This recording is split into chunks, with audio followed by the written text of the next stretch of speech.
সুমির মতন আজকে যদি শ্রাদ্ধ বাড়ির ব্লগ করতে পারতাম তাহলে হয়তো আমিও ভাইরাল হয়ে যেতাম। কিন্তু ওই যে সমস্যা তো আমার আছেই, শ্রাদ্ধ বাড়ির যে খাওয়া আমি ছেড়ে দিয়েছি আজ 2 বছর হলো। তার জন্য তো আর আমার ভাইরাল হওয়া হলো না, আর আমার ভিডিওগুলো এইভাবেই চলছে। তো আজকেও চলে এসেছি আমার জীবনের একটা দিনের ছোট্ট গল্প তোমাদের সাথে শেয়ার করব বলে, যে আজকে সারাদিনটা আমি কী করলাম বাবার বাড়িতে। বাবার বাড়িতে এসেছি বেশ কিছুদিন হয়ে গেছে, এখানে বেশ ভালোই লাগে, কোনো অসুবিধা নেই। আর এখন মেয়ে নিয়ে তো সারাদিন এখানে খুবই ব্যস্ত থাকি। শ্বশুর বাড়িতে যেমন ব্যস্ত থাকতাম, বাপের বাড়িতেও তেমন ব্যস্ত থাকি। আগে বাবার বাড়িতে এসে টানা ঘুম দিতাম, যখন যেটা ইচ্ছে তাই করতাম। এখন আর হচ্ছে না, আমি একদম নিয়মের কড়া জালে বেঁধে গেছি। আর হ্যাঁ, তোমাদের মনে প্রশ্ন আসতেই পারে হঠাৎ করে আমি আজকে সুমির শ্রাদ্ধ বাড়ির ব্লগের কথাটা কেন তুললাম কারণ আজকে আমার মাদের একটা শ্রাদ্ধ বাড়ির নেমন্তন্ন আছে। বলছে 16 আনা নেমন্তন্ন, বাড়িতে যারা আসবে তাদের সবাইকে নিয়ে যেতে পারো। কিন্তু ওই যে বললাম আমি শ্রাদ্ধ বাড়িতে খাই না, আজ 2 বছর হলো শ্রাদ্ধ বাড়িতে যাই না। কোনো এক শ্রাদ্ধ বাড়িতে গিয়ে খাওয়া দাওয়া করে সেখানে থেকে আসার পরে না খুব একটা অস্বস্তি হচ্ছিল। সেই যে শ্রাদ্ধ বাড়ি খাওয়া বন্ধ করেছি, আজও খেতে পারি না। আশা করি আর কোনোদিনই পারবো না, থাক দরকার নেই।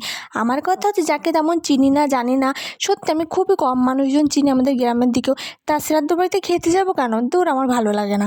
যাই হোক, আমি স্নান করে এসে গোছাতে দেখেছো কারেন্টটা টুক করে চলে গেল। মানে কারেন্টটাও আমাকে এখন আর পছন্দ করছে না।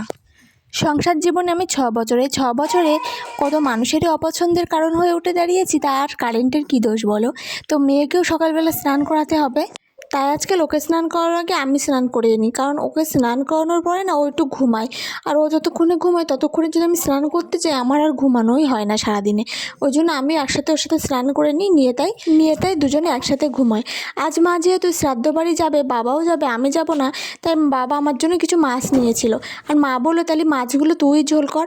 আমি ওকে ঘুম পাড়িয়ে তুই আজকে দুপুরে আর ঘুমাইনি, এসে মাছের ঝোল করতে লেগেছিলাম। শিবরাত্রির দিন যে ব্লগ ভিডিওটা করেছিলাম ওটাতে আমি বলেছিলাম যে আমাদের এখানে পঞ্চরণতলায় কদিন পরে মৎসব শুরু হবে। এই তো সোমবার দিন ভোগ আরতি। আমি তো আগের দিনগুলো যাব না, কারণ গিয়ে ওখানে বেশিক্ষণ বসতে পারি না, তাই ভেবেছি ভোগ আরতির দিনই যাব। আর আমার মেয়ে শ্রীনিধি, ওর তো কিছু মানত আছে। দেখতে দেখতে এই 3 মাস পূর্ণ হয়ে 4 মাস রানিং ওর। এই কয়দিন আগে পেটে ছিল, আজকে দেখতে দেখতে 3 মাস পূর্ণ হয়ে গেল। ভাবলেই কেমন না অবাক লাগে। আগে জানো তো বাবার বাড়িতে অনেক মেশার লোক ছিল। এখন মেয়েদের জীবনটা না এমনই হয়, বিয়ের পর থেকে না তেমন মেশার লোকও থাকে না। বাবার বাড়িতে আসলেও তাদেরও বিয়ে হয়ে যায়, তারাও সেভাবে আসে না।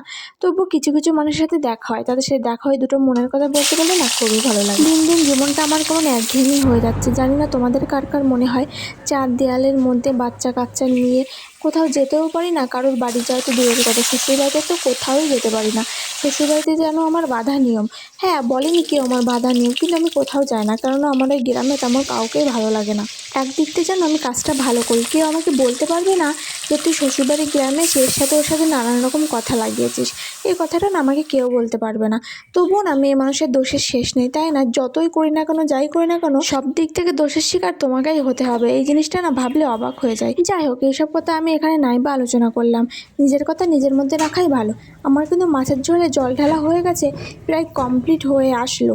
আর মারা ওইদিকে যাবে, মারা গোছাচ্ছে। আমার মা আজকাল না পুজোই দিতে পারে না। ওখানে ওরকমটা ছিল, শঙ্খ বাজালে মেয়ে উঠে যাবে, ও যেহেতু ঘুমোচ্ছে তার জন্য শঙ্খ বাজানোও যাবে না। মা আগের দিন বলছে তোর মেয়ে আসাতে আমার শঙ্খ উলুতে সব বন্ধ হয়ে গেল। আমি যে থাক, যে কদিন আছে একটু বন্ধ থাকলো, তাই কি অসুবিধা হলো না, এই নাতনির জন্য এটুকু করলে। তো মা সকালবেলা একটু ডাল করেছিল, ডালটুকু ছিল, ডালে কিছুই ফোড়ন দেয়নি বলে একদম ফ্যানের মতো লাগছিল। আমার ওরকম ডাল না ভালো লাগে না, তাই ভাবলাম একটু পেঁয়াজ ফোড়ন দিই। পেঁয়াজ ফোড়ন দেওয়ার পরে আর আমি ডালের ওখানে ছিলাম না, আমি সোজা খেতে বসে পড়েছিলাম, কারণ মেয়ে উঠে পড়লে না আমার খাওয়া হয়ে যাবে। আর একটু বিট ভাজাও ছিল, ডাল নিলাম আর মাছের ঝোলটা নিয়ে খাওয়া দাওয়া করলাম। সন্ধ্যাবেলা মা আমার জন্য চা করেছিল।